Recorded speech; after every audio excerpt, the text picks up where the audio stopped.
د کار واحد په اس آی سیستم کې کوم دی؟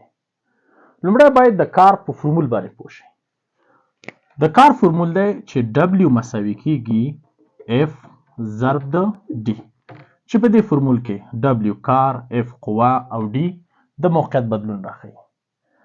او اس آی سیستم نه هدف هم MKS سیستم ده. MKS سیستم یعنی هغه سیستم چې په هغه کې اوږدوالی په متر، کتله په کیلوګرام او وخت په ثانیه اندازه کیږي.